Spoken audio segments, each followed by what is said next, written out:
Welcome into Run the League. I'm your host, Grayson Grunhafer, and today we have major breaking news. Aaron Rodgers has officially signed with the Green Bay Packers, re-signed, I should say. We're going to talk all about it, fantasy implications. We're going to talk about the Green Bay Packers as an organization, kind of where they go from here, and just a few other factors going forward and what makes this a very historic deal for the Packers and for Aaron Rodgers. So sit back and enjoy.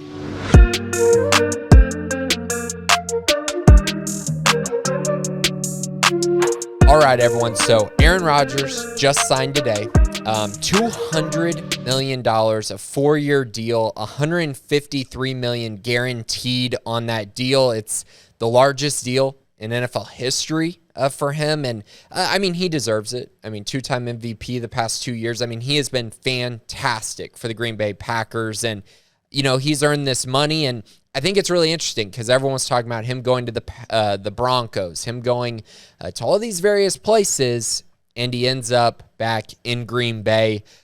Great job by the Packers getting him to re-sign. I think it's a big deal for the organization. It's a big deal to keep them relevant going forward, and it's just a big deal in general for the NFC picture and in general, honestly. So he re-signs. Everything I've read up to this point is that it is going to be cap friendly. Now, I think it's really interesting when someone says it's a cap friendly contract when it's this kind of money involved, but apparently when the money is due, how it's due, things like that allow the Packers to have a little bit of flexibility, which allows them to bring in Davante Adams. They can bring him back on a franchise tag deal. I think that's the next move here coming.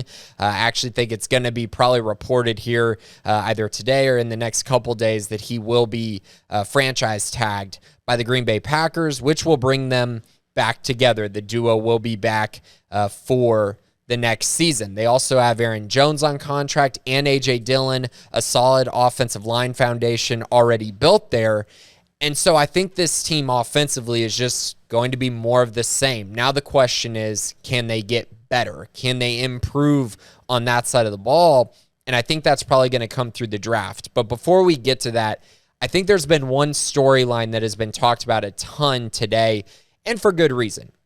So in the 2020 draft, the Green Bay Packers selected Jordan Love with the 26th overall pick in that draft. Now, looking back on it, Aaron Rodgers was 37 years old. You can't blame an organization for saying, hey, we need to think about the future at the most important position and the toughest position to get right in the entire NFL. So they made that decision, but I wanted to go back and look back on it and just kind of see a few names that maybe could have helped this team offensively for this year or the past few years. Now, I know they haven't had problems offensively, but, I mean, when you're talking about a guy like T. Higgins or a guy like Michael Pittman, who could be your wide receiver 2 next to Davante Adams, it just makes you so much more explosive as an offense. So those are two of the names. Patrick Queen as well, the linebacker for the Baltimore Ravens. He's been highly productive, and those were some of the picks that were around when Jordan Love was taken. And now you get Aaron Rodgers back on a 4-year deal, and you just kind of sit there and go, well, I guess they're trading Jordan Love, right? Because I do think that is coming. I think they'll probably trade him for a 4th or 5th round pick to an organization that is really struggling to find a quarterback. You know, you look around the league, the Colts, the Panthers. I mean, there's a lot of teams that might be looking for a quarterback that might take a chance on Jordan Love. And honestly, now that Aaron Rodgers is signed, I just think they're probably going to make a move there to try to get themselves a little bit more draft capital. Now, as far as improving the team through the draft, I have a little bit of projecting that I'm doing here with their draft picks. So they have the 28th pick, the 59th pick, the 92nd pick. They have 2 fourths, I believe, as well. So they have more picks down the pipeline. But I want to look at these 3 picks specifically. So I think that this is the year where they have to take a wide receiver in the first round. And it's not really you have to because the talent's going to be there, but it's more so you just got Aaron Rodgers to come back. Now get him the help that he's been asking for years. And now no one player is bigger than an organization, but I think it's finally time that they reward him for just being patient They had Devontae Adams. They had a good running game. But now, you got Allen Lazard out there. MVS is going to be looking for another team. I don't think they're going to bring him back. And then Armani Rodgers, who they brought in last year. They have some guys, but I think they need a true number two to allow them to kind of go away from Devontae Adams at times, but also allow them some flexibility in the future if Adams does not re-sign a long-term deal in the next year or two. So, the 28th pick, I think this is where you hone in on a few wide receiver options. I really like Jamison Williams, the wide receiver out of Alabama. I think he'd be a perfect complement to Devontae Adams. Now, he's coming back from an ACL injury, so you might be waiting a little while before he gets on the field. But everything I've heard is his rehab's going really well. Everything's going really well for him to where he will probably get on the field sooner rather than later, and his upside is very, very high. The other guy that I'm looking at is Treylon Burks, and Burks is one of those guys that you can throw the ball to close to the line of scrimmage and allow him to go get yak, which is big. Adams is such a good receiver in general. His down-the-field ability is great. His intermediate routes are terrific. But if you can get a guy that you can throw the ball to in short yardage situations and they can go get you a first down or an explosive play, I think that does open up some things for this offense as well. So those are two wide receivers that I really like who could fall into that range. I also know they'll probably be looking at the defensive side.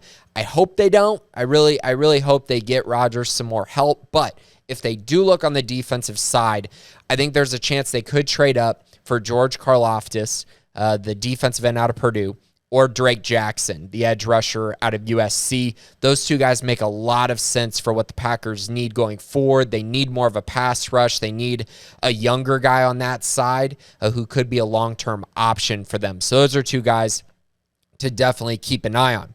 Moving on to the 59th pick, if they decide to go defense with that first pick, then you're looking at guys like George Pickens out of Georgia, Sky Moore out of Western Michigan. He was a big riser at the NFL Combine. David Bell out of Purdue. Those are three wide receiver options who, again, could be really nice complements in that offense to Devontae Adams and the elite running game that they have with Aaron Jones and A.J. Dillon. If they do go wide receiver, I think they'll flip to the defensive side with this second pick. Jaquan Brisker, the safety out of Penn State. Ka'ir Elam, the cornerback out of Florida, or even Brandon Smith, the outside linebacker out of Penn State, are all intriguing options around that pick to help bolster their secondary. And again, the pass rushing is an area they really need to look at. Moving on to the 92nd pick, which is in the third round, Mario Goodrich, the cornerback out of Clemson. He'd be a nice option if the Packers decide they need to add another cover corner to their secondary, or Jeremiah Moon, the outside linebacker out of Florida, is another intriguing option. He could play stand-up linebacker. He could be a pass rusher as well. So lots of interesting names in the draft. I think they can balance it out really well, focusing on the offensive side and the defensive side to try to make this team really good again like they were last year and maybe take that step forward to possibly being a Super Bowl contender once again. Now, as far as fantasy impact goes, we got to talk about that a little bit as well. So, I mean, Aaron Rodgers, he's probably going to be drafted inside your top 8. If they do take another wide receiver, he'll probably be drafted inside the top 5. He hasn't been the most amazing fantasy quarterback just because he doesn't have the high rushing upside, and they like to run the ball. They have somewhat been a run-first team in certain games because they can run the ball so effectively. So I think he's still right in that range. Top 10 quarterback for sure in my mind. Devontae Adams, if he comes back to Green Bay, lock him in. Yeah, that's a top 3 wide receiver again. There's no ifs, ands, or buts about it. This is the ideal situation for Devontae Adams, is coming back to Green Bay. He and Aaron Rodgers just have such a good connection. So he'll be locked in as a top 3 wide receiver in all fantasy drafts, in my opinion. Finally, Aaron Jones, A.J. Dillon, this helps them probably more than anyone else, because if Aaron Rodgers had left and Devontae Adams had left, that makes things really, really tough for Aaron Jones and A.J. Dillon. Now, they'd get a ton of carries. We know that. We already knew that was going to happen for them. But if you have Jordan Love at quarterback and you can't throw the football or expose teams downfield or get in the red zone a ton and have scoring opportunities, it really impacts your ability at the running back position. So Aaron Jones is a huge riser after this. I'm going to have him probably inside my top 12 running backs for next year. And he was a guy who was slipping a little bit, but I think he's now firmly in that range, might even be top 10, honestly. And then A.J. Dillon, it depends what you think on A.J. Dillon. So I felt like Aaron Jones was banged up this year, and I think that was a big reason why A.J. Dillon got more and more carries. Now, saying that, A.J. Dillon did a nice job with those carries. So I do think there will be a split here, but I think Aaron Jones is the much more valuable fantasy option just because of what he brings to the team and the pass receiving game and really just in general, the game-breaking speed. I mean, really everything that he brings to the table sets up well for fantasy football. A.J. Dillon is going to need touchdowns to be fantasy relevant. We'll see if that happens, but I think he'll be inside that top 24. So I think he'll be an RB2, Aaron Jones an RB1, set it and go. I mean, that's great. If you're in a dynasty league and you have any of these guys, you got to be really, really happy with the state of the Packers offense now. And I got to say, whoever they draft at wide receiver is going to be a very intriguing dynasty option going forward as well. So again, Aaron Rodgers re-signed with the Green Bay Packers, a few options to look at for them going forward, and some fantasy implications. It's a really, really interesting day in the NFL and one that I think a lot of people won't forget, and it's going to be talked about a ton going forward. So for Run the League, this has been Grayson Grunhafer on NFL on 365 Sports.